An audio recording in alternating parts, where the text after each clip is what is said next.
FARDC, mais malheureusement, ce sont des vies qui continuent à être fauchées. Et aujourd'hui, c'est Goma qui est touché. Qui sait, peut-être que demain, Goma risque de tomber. Parce que déjà, quand il y a une bombe qui est larguée au niveau des Goma, mais c'est déplorable, pendant qu'il y a quand même des FARDC qui sont là. Mais si les FARDC, ou l'effectif est insignifiant, mais il y a plusieurs milliers de militaires qui ont été envoyés dans les Grands Katanga, qu'on prenne ces militaires, qu'on puisse les envoyer à Goma pour sécuriser le territoire national. À ma connaissance, il n'y a aucune guerre dans l'espace Grand Katanga. C'est une maladresse, à mon sens. Au lieu d'envoyer des militaires là où ils sont censés aller sécuriser le territoire national, mais on les envoie dans les Grands Katanga pour intimider les opposants. Mais le dessous des cartes de la situation sécuritaire, peut-être que nous les ignorons. Pourquoi ils ont fait cette démarche? Eh bien, mais nous autres, on voit beaucoup plus ce qui se passe. Qu'est-ce qui se passe à l'Est? C'est des tueries à répétition. C'est là où il y a la guerre, à ma connaissance. Sauf s'ils veulent nous dire que le mouvement 23 est déjà ici dans l'espace Grand Katanga, qu'ils ont commencé à gagner du terrain ici, mais à ma connaissance, ils ne sont pas là. C'est plutôt à l'Est du pays où on a sérieusement besoin de nos FARDC pour repousser ces terroristes vers le Rwanda et l'Ouganda qui est aussi l'allié du régime en place. Voilà. Avant d'aborder sur les attentes de la population par rapport à cette nouvelle classe politique, M. Salomon Koutécha, la situation de l'Est préoccupe tout Congolais, que ce soit politique de la majorité ou de l'opposition.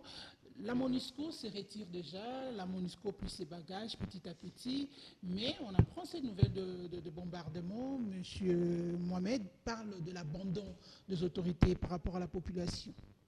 Merci madame pour la question. De prime abord, je venais de le dire au préambule, je suis très mécontent, indigné aussi avec nos compatriotes de l'Est par rapport à cette situation.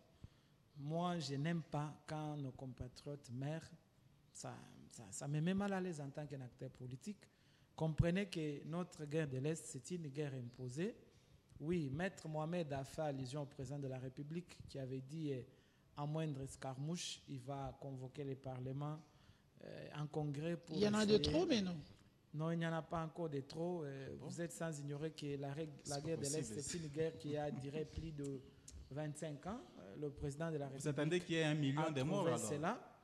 J'espère que le gouvernement est en alerte. Oui, c'est un message fort. Moi, je ne peux pas dire ici que cette bombe peut-être mettre à une information quant à ça parce que sa formation politique ou l'autorité morale était rebelle de ce côté-là. Informez-vous alors. Venez sur le plateau sans être informés. Ils ont une expérience dans ce domaine, mais jusqu'aux preuves du contraire, on ne sait pas quelle est la raison. Et ce sont les M23 qui ont lancé la bombe ou... le porte-parole de l'armée a dit que c'est le mouvement M23 et les Rwandais. À cela n'en tienne. Oh là là. Nous savons très bien que ce sont des provocations, madame. Parce que le président de la République a pris une décision ferme. Mais qu'attend la République démocratique du Congo pour répliquer? Permettez-moi, madame. Il y a plusieurs manières de répliquer.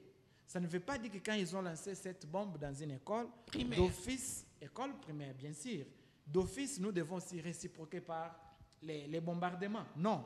Il y a plusieurs manières de revendiquer ou bien d'agir. Vous êtes sans ignorer qu'au stade actuel, le régime du Rwanda est asphyxié par rapport au mécanisme, par rapport aux actions menées par nos FARDC. Chaque jour au Rwanda, il y a des... Peut-être Maître n'est pas informé, avec toute l'opposition. Nous savons que tous qui soutiennent les Rwandais pendant la campagne, ils n'ont pipé aucun mot, dont leur candidat à la présidence n'avait jamais pipé un mot sur Kagame. Personne ne faisait allusion à la guerre de l'Est. Donc vous comprenez qu'ils ont encore des mèches, ils ont encore des ficelles qui tirent de l'autre côté là. Mais de notre côté, le gouvernement est concentré. Aux jours à venir, il y aura un mot d'ordre. Il y aura une réaction par rapport à cette provocation. Nous en avons assez. Et j'agis devant le peuple congolais que les mandats ou les derniers mandats du président de la République, la situation de l'Est va finir une fois pour toutes. Parce que nous connaissons déjà toute la réalité. Il n'y a pas longtemps que la force de l'EAC, madame, de la SADC plutôt, était déjà en République démocratique du Congo pour faire face à cette menace-là. Et s'ils ont envoyé cette bombe, c'est un message. Et nous savons que notre réponse sera proportionnelle. Cette fois-ci, comme le président l'avait dit, nous n'irons pas par 4 chemins, nous irons tout droit vers les Rwandais. Mais ça nécessite aussi la mobilisation de nos compatriotes congolais. On ne peut pas dire parce que le président de la République l'a dit et cela sera fait selon ce que lui avait dit. Non, non, non, non. Nous devons quand même nous mobiliser. Nous devons, parce que les problèmes de sécurité, madame, je l'ai toujours dit, c'est